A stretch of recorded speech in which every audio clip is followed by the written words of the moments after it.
Hoje a gente vai analisar um dos crimes mais chocantes da história recente do Brasil. Um caso que, até hoje, causa perplexidade e horror. O caso Richthofen. Tudo começa no Dia das Bruxas de 2002. A notícia era terrível. Um casal rico encontrado morto dentro da própria casa, numa mansão em um bairro nobre de São Paulo. A primeira impressão parecia um latrocínio, sabe? Aquele roubo seguido de morte.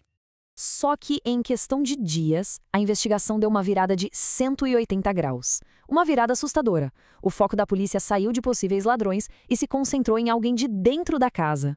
A filha do casal, Suzanne von Richthofen, de apenas 18 anos. Vamos entender a cena do crime. Ao chegar lá, a polícia encontrou o engenheiro Manfred e a psiquiatra Marisia von Richthofen mortos. Eles estavam nas suas camas e a causa da morte era clara: golpes violentos na cabeça com barras de ferro.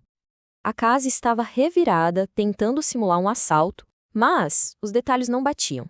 Tinha joia espalhada, mas outras coisas de valor foram deixadas para trás. E o mais estranho, nenhuma porta ou janela tinha sinal de arrombamento. Para a polícia, aquilo parecia trabalho de amador. E o que realmente acendeu um alerta gigante foi o comportamento da Suzanne. Ela demonstrava uma calma que não fazia sentido. Chegou a trocar beijos com o namorado na cena do crime e, durante o interrogatório, soltou essa frase aí, que deixou todo mundo de queixo caído. Bom, com essa desconfiança toda, a polícia foi investigar o círculo próximo da Suzanne. E logo chegaram no namorado dela, Daniel Cravinhos, e no irmão dele, o Christian. A suspeita aumentou ainda mais quando descobriram que o Christian tinha acabado de comprar uma moto novinha e o pagamento em dinheiro vivo, poucos dias depois do crime. E não demorou nada. Bastou a polícia apertar um pouco e em apenas 8 dias a casa caiu. Suzanne, Daniel e Christian. Os três confessaram tudo. Admitiram que planejaram e executaram o assassinato dos pais dela, juntos. Tá, eles confessaram. Mas a grande pergunta que o Brasil inteiro se fazia era por quê? O que leva uma filha a planejar a morte dos próprios pais? Para entender isso, a gente precisa olhar para o conflito que existia entre as famílias. Eram dois mundos completamente diferentes. De um lado, os Richthofen, ricos, com ascendência alemã, uma imagem pública de família perfeita.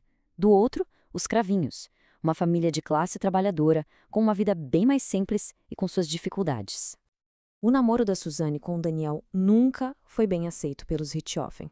A desaprovação foi crescendo, virou proibição total, teve briga feia, e na cabeça do casal, os pais dela se tornaram o único obstáculo para que ficassem juntos e, claro, tivessem acesso à herança.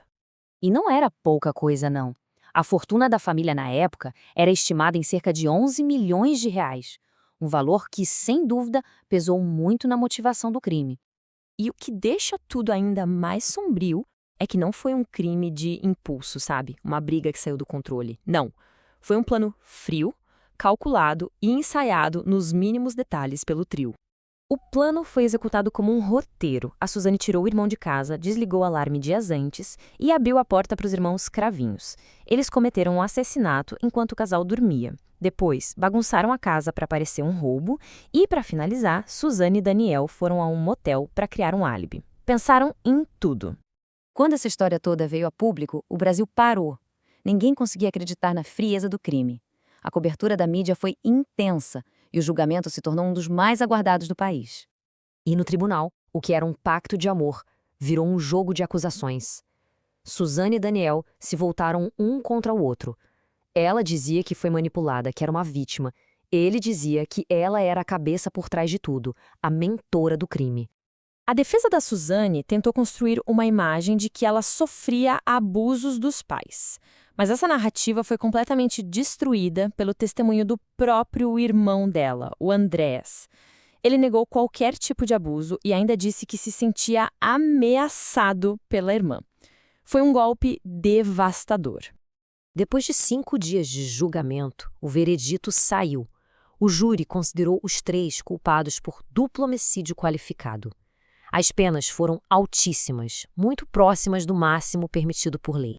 Mas quem pensa que a história termina com a condenação está muito enganado. Mesmo após o julgamento, o caso Richthofen continuou a gerar polêmica e a ocupar as manchetes por muitos e muitos anos. Depois do julgamento, vieram as consequências. Suzane foi considerada indigna pela justiça e perdeu o direito a toda a herança dos pais. Teve também aquela entrevista desastrosa para a TV, onde ela foi flagrada sendo instruída a chorar, o que só piorou a imagem dela.